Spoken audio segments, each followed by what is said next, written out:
moments of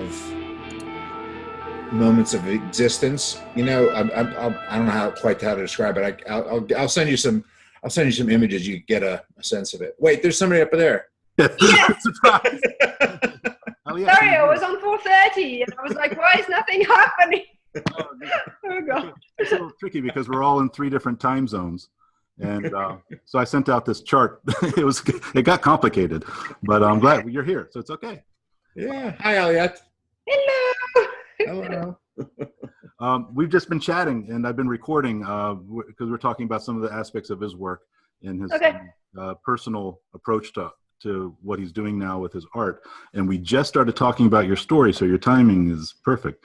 We were talking about Can you just give me 30 seconds to get my tea from the kitchen, and I'll be right back. Yeah, good. I'm gonna get some more water. Yeah, well, I'll edit all this out in post. Okay, just let me know when you're ready. We're on the air, so to speak. So, all right. Aliette just joined us, and we're going to. I'm basically going to turn it over to Chris and Aliette to discuss what's going on. And Chris has some questions for Aliette, I understand. So, let's hear it. Okay, no pressure then. Yeah, exactly. Okay, so what's going on is I'm writing longer form now. So I've just finished a novella which is set in a post-apocalyptic world influenced by Vietnamese folklore. And I'm revising that.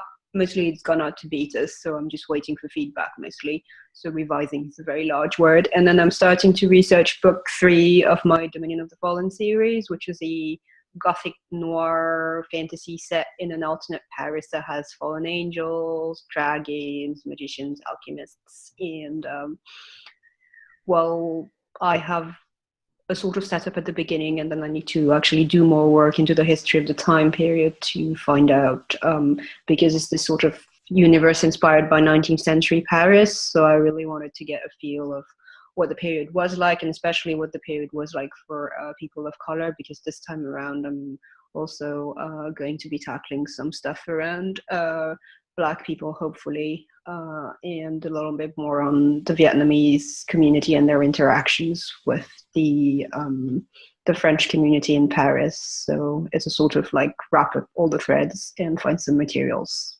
on the face of this.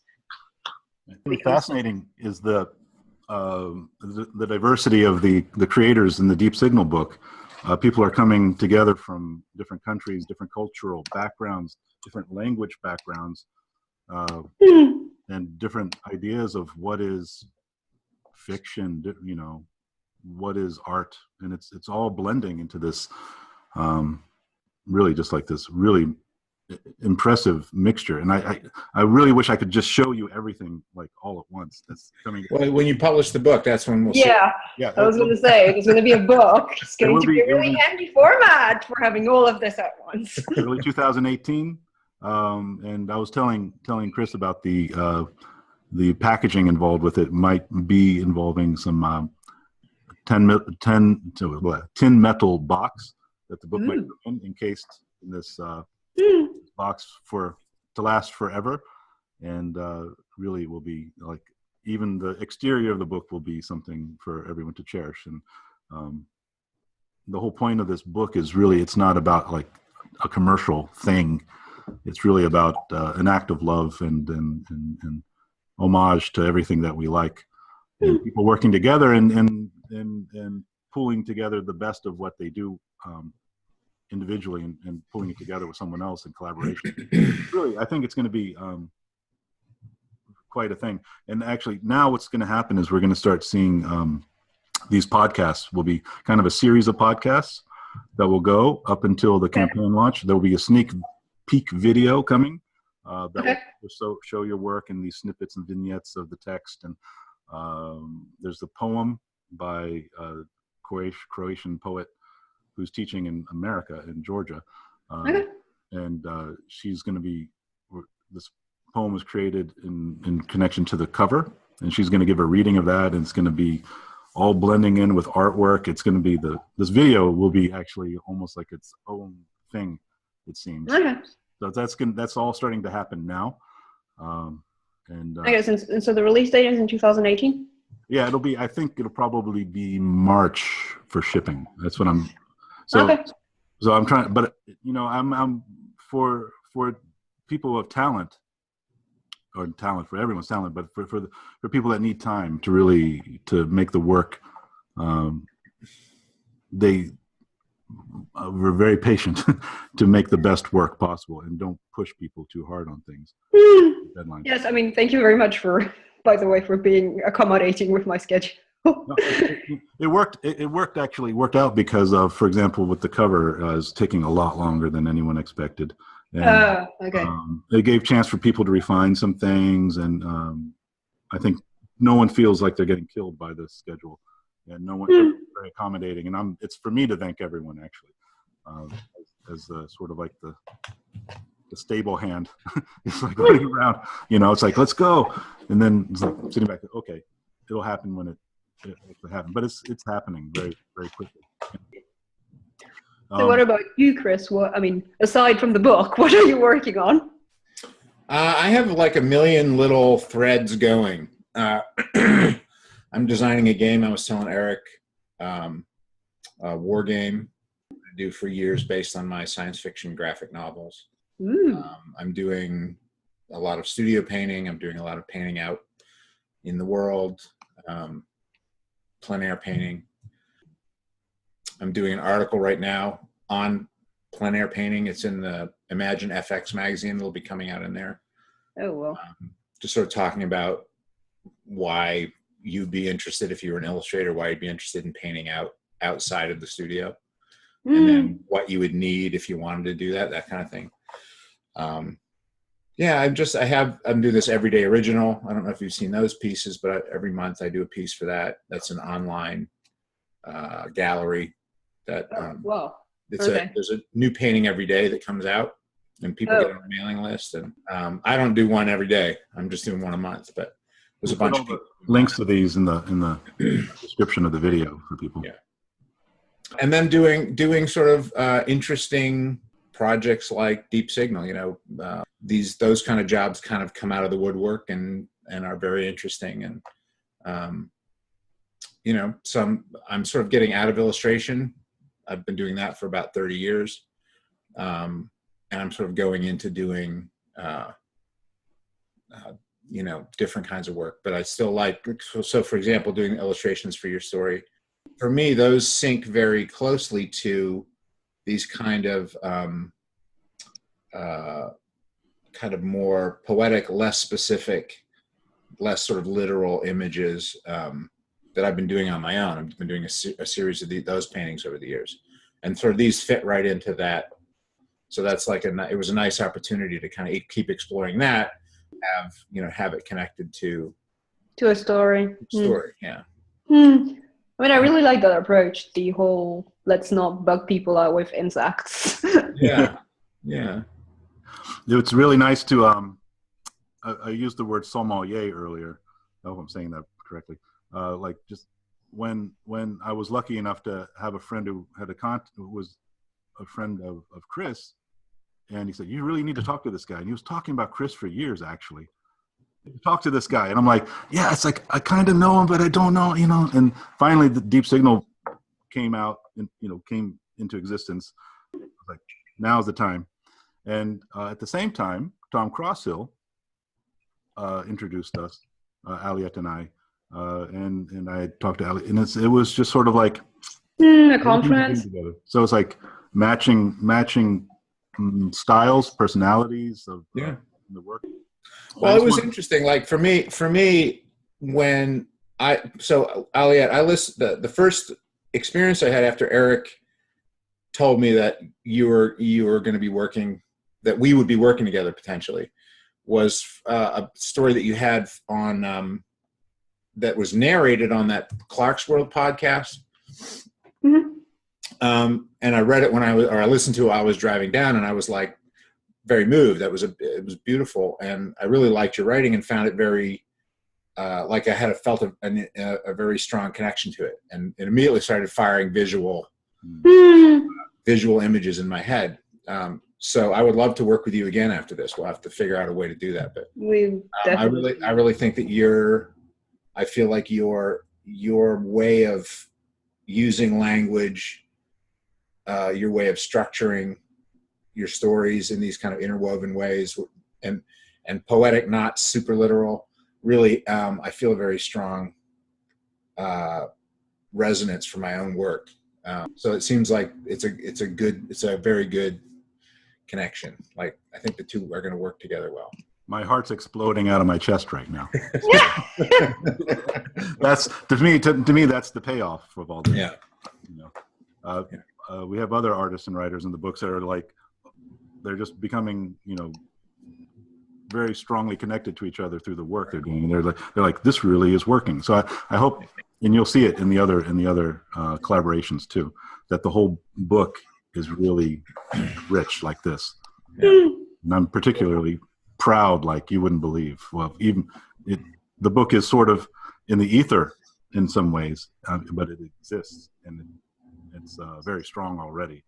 Mm-hmm. It's going to come through when you see the work like Ronald Klager's paintings with Hamid Ismailov's writing, you know, the poem by Andrea, the illustrations by John Harmon and John Haverkamp. And these guys are just like putting their heart into this book. I'm just sitting back and going, this is amazing, you know. And some people I've known personally, some people I've only just met through Facebook or email, and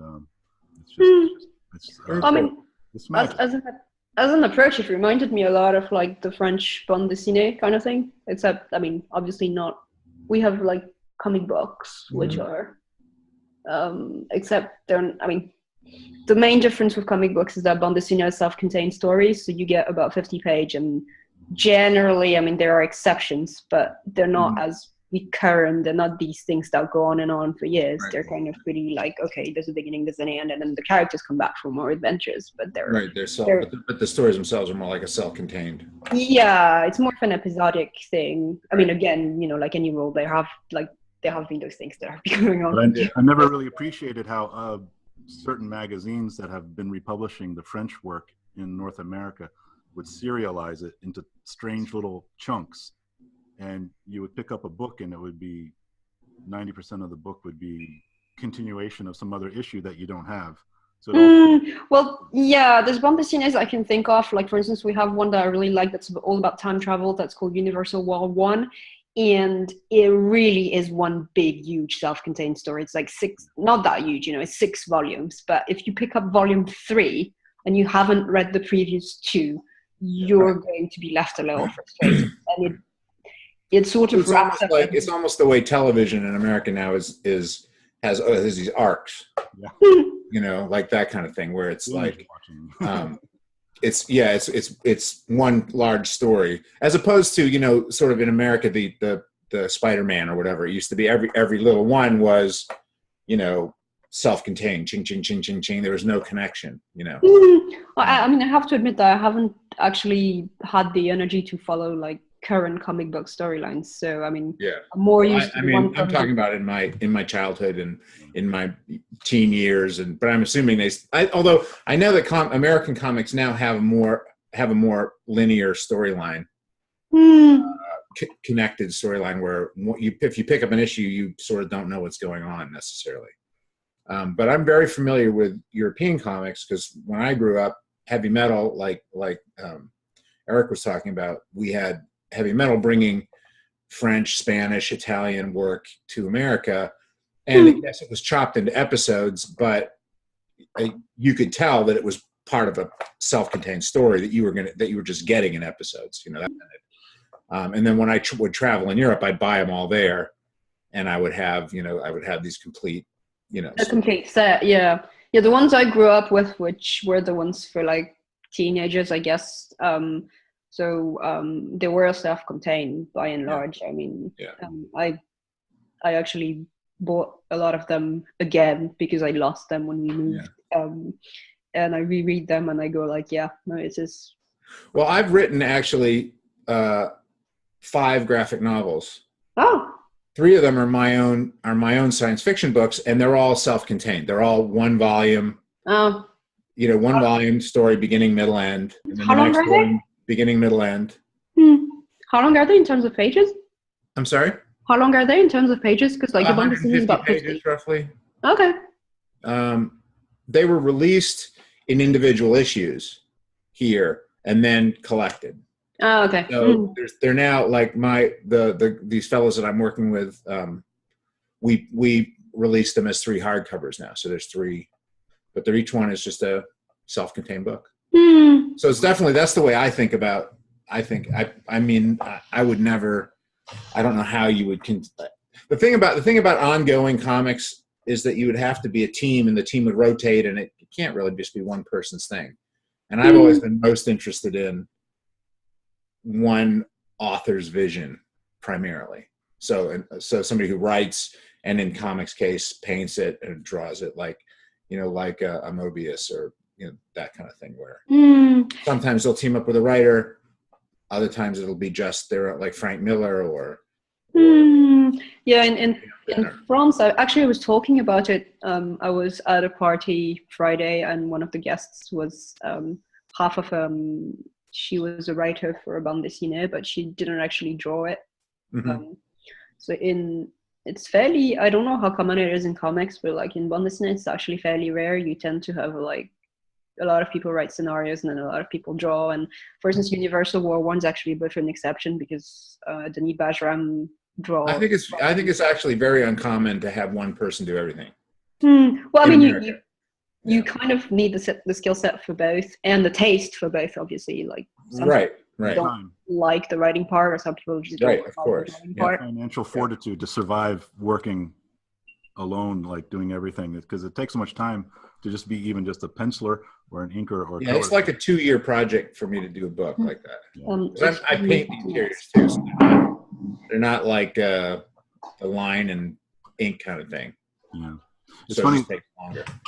Since it seems to me like the floppy comic books have kind of have sort of started to really decline, and it's the rise of the graphic novel and the digital comics, which are feeding the graphic novels. It seems to be the trend now. I mean, I haven't been to a Comic-Con in a decade. Yeah, honestly, I'm not super familiar with the state of the industry at the moment, at least in the US. I'm not really sure. It's very different. It's changed. There's still a lot. I mean, it's still pretty vibrant as far as the number of comics on the racks. But right. Yeah, I've been to comic shops, but I haven't been to a Comic-Con. I wanted to mention I was in Aliette, I think before when I said the name of this town, and you probably corrected me, but Angoulême?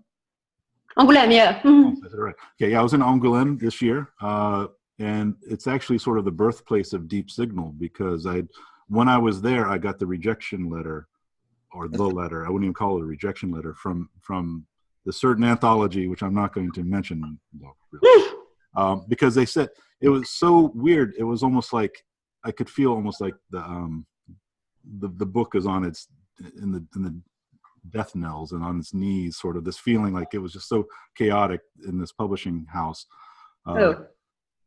Who?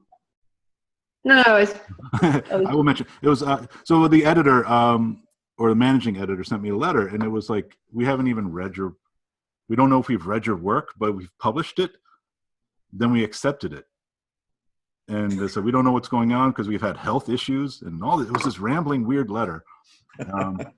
Okay. And I got this letter when I was walking around in France and looking at all these beautiful books. I just, and you really will have to help my French on this. This artist, writer, Alice, Chateau d'Etoile. Quite possibly. I mean, I'm not keeping very much with the scene anymore because that requires a lot of time. But I mean, from time to time I will walk into a shop and look for something nice that I can give my husband. I've never been to Angoulême actually. Oh. It gets really, really crazy busy. Yeah.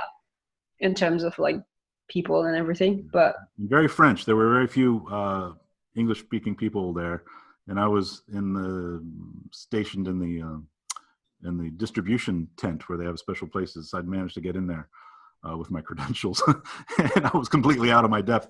But I was walking around, and I was really just impressed with the integrity of the French publishing scene, and sort of somehow Deep Signal started to bubble forth out of this me walking around thinking about this letter I'd just gotten, carrying my work around, showing it to different publishers and getting their feedback. And it became this idea of why not do it? So I know people who love to be in a nice book. Why not do the book?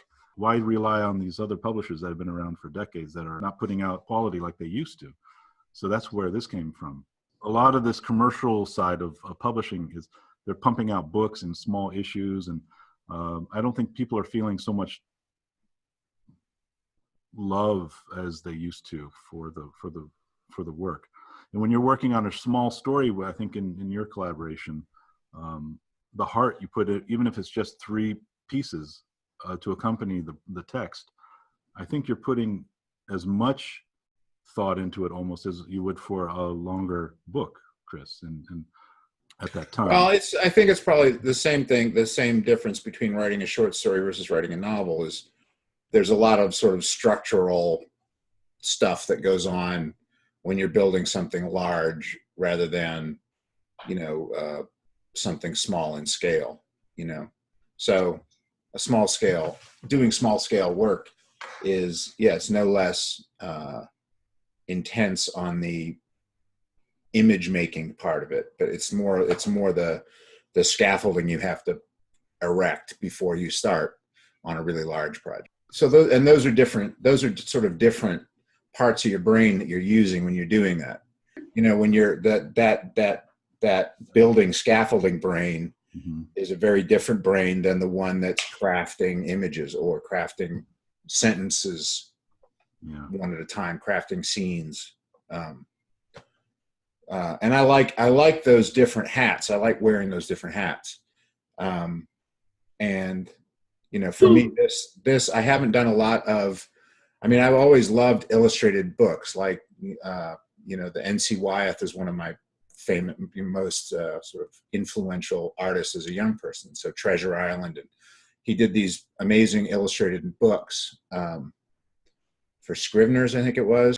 But it was, you would turn the page and there would be a painting of, Long John Silver and, and then later on there'd be, what I'm talking about, these kind of illustrated prose.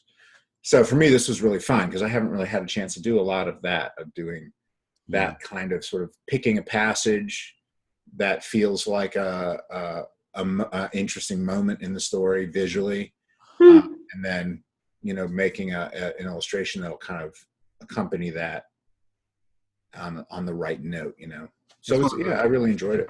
That's one of the special things about Deep Signal is that it's a mixture. There are comics in the book, but cool. it's I don't know, 50-50 comics and prose.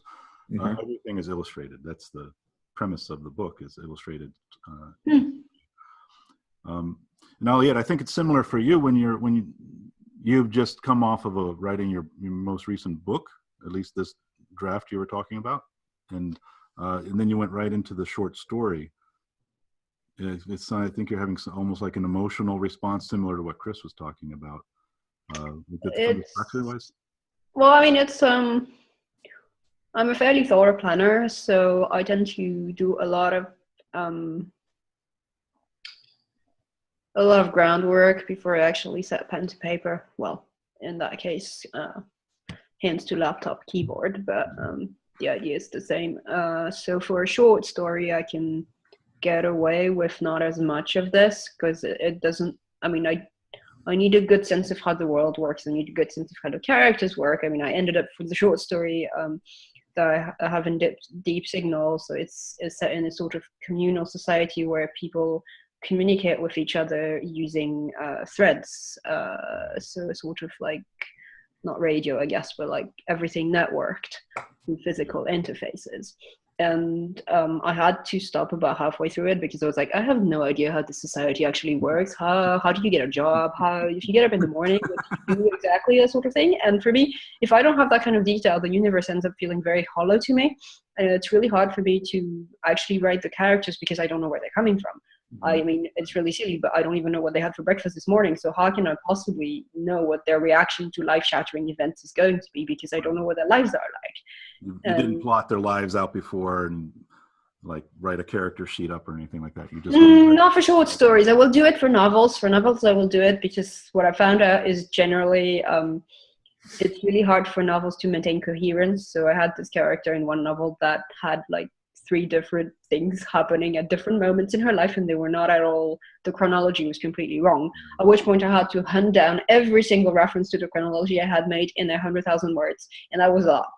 And then work out where they were and like sort of like iron them all out, which was really, really painful. And so I will do it, of course, because I have to, but if I can avoid having to do this, it's really nice. So for the current series, I have a character Bible that goes like, so-and-so was born then, when she was 15, she had this happen, and so on and so forth. So depending on the character, it's more or less detailed. I have characters where it's literally like just 3 lines of like, so-and-so just happened to do this 20 years ago, and that was it. That's the only thing of interest to the plot they ever did. And then I can fill in the blanks later, you know, if I decide in a further book that they're going to have to done things in their youth that are different, then yeah. But it helps. For a short story, it's like 5,000 words. I don't really need to know all of this because I can keep it straight in my head. Yeah, well, I mean, so for when I read the story immediately, of course, because I know I'm going to be illustrating it, I'm looking for moments that feel like beats to me. Mm-hmm. So moments that feel like either it's a moment in the story that is some sort of climax, or some resolution happens, or there's some sort of tone that's set. And then, you know, for me, the primary image, which is the first image, was really about like, okay, what is the heart of the story? What's the heart of that?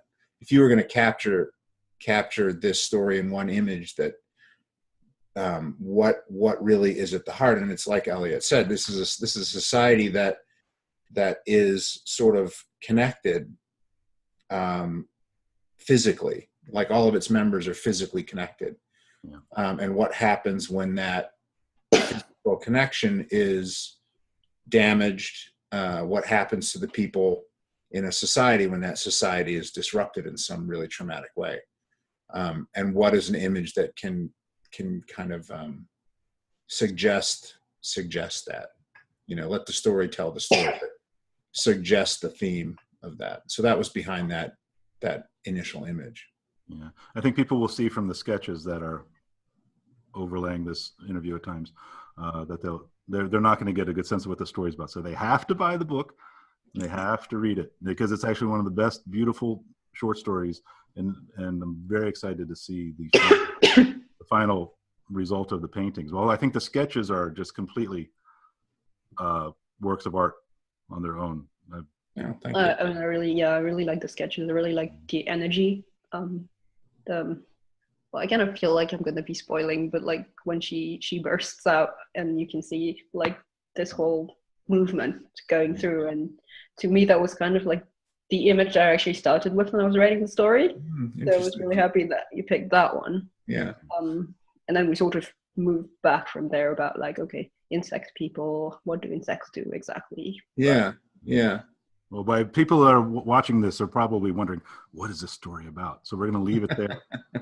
Keep it on that mysterious level, because it's really an impactful story. Yeah, sounds good. Thank you guys so much. Thank you.